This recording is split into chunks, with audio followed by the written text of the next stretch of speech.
Déjà, j'ai pas l'impression de travailler, tout simplement, parce que c'est un métier de passion, le premier après une vingtaine de métiers accomplis. Pour moi, c'est juste incroyable de pouvoir arriver, écouter sa musique et faire de la création avec le sourire et puis tisser des liens avec les gens, c'est juste magique, quoi.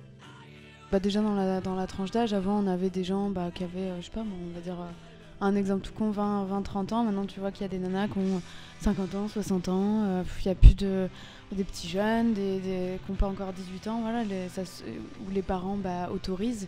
Alors qu'avant les parents étaient là, non, ça va pas la tête, t'as pas encore 18 ans, jamais de la vie, plus tard tu feras ce que tu veux, mais là non quoi. Et là maintenant, les parents sont de plus en plus ouverts, voilà, ça se décante pas mal quand même. Je pense dans les stages d'hygiène, etc., qu'il faudrait que ce soit peut-être un petit peu plus complet pour les gens qui veulent faire tatoueur. Et puis surtout qu'il y ait des conventions qui permettent à, entre guillemets, n'importe qui de pas faire tatoueur, dans le sens où petite chez elle, elle s'achète une machine sur Amazon et qu'elle commence à tatouer chez elle ou dans des salons, etc. Il y a rien de... Il y a juste un diplôme d'hygiène et de salubrité, donc en fait n'importe qui peut faire n'importe quoi. Et il se retrouve à faire, pas connaître les pots, les voltages au niveau des machines, les aiguilles à employer, les différentes techniques. Et au lieu de faire le côté step by step que nous on vit, ils s'aventurent dans des trucs, mais parce qu'ils se rendent tout simplement pas compte. Ça fait 5 ans que j'ai le salon Studio Art Tattoo à Bordeaux. À la base, moi je voulais être illustratrice, donc faire des dessins pour les livres d'enfants ou pour Disney. Donc j'ai commencé mes études là-dedans et puis j'ai pas pu finir. Donc j'ai dû arrêter en cours de route et j'ai atterri un peu par hasard dans le monde du tatouage. Et en fait, ce qui me plaît, c'est de faire des dessins avec un cahier des charges. Et moi je le vois avec mes clients, c'est que tu leur laisses, déjà tu leur laisses une trace indélébile sur la peau, ça on sait, mais tu leur apportes bien plus qu'un simple tatouage. La moitié de ceux que j'ai tatoués, je pense pas qu'ils vont m'oublier.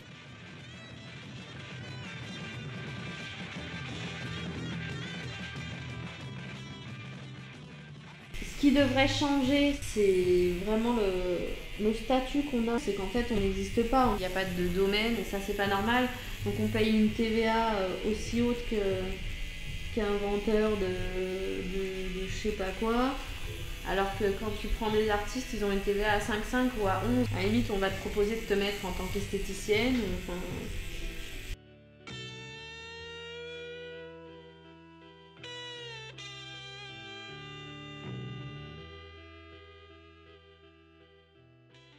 J'ai commencé le tatou avec Charlie de chez L'Homme Illustré, une boutique connue en France qui sont à côté de Paris, à Passy-sur-Eure. Qu'est-ce qui me plaît dans ce métier? En vrai, c'est la responsabilité qu'on a quand même de marquer les gens à vie. En vrai, moi je prends ça vraiment au sérieux, même si je suis toujours en retard, même si tu vois, je vais faire 3 tours sur moi-même avant d'aller faire un tatou, je vais perdre du temps dans le superflu.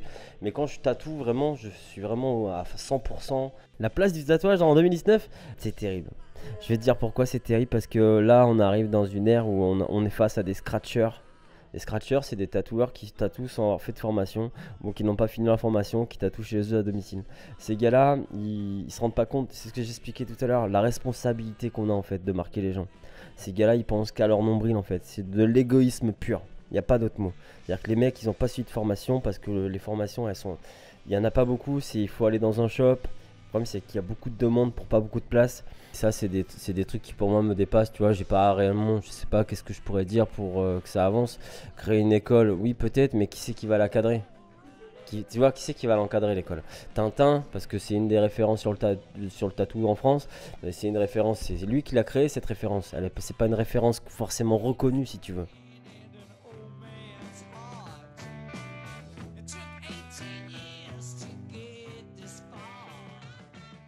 Tu sais, c'est comme dans tout, hein. C'est comme dans la politique, hein. C'est-à-dire, s'il n'y a pas de communication, ça n'avancera jamais. Et le problème, c'est que là, la communication, elle est loin d'être établie, quoi.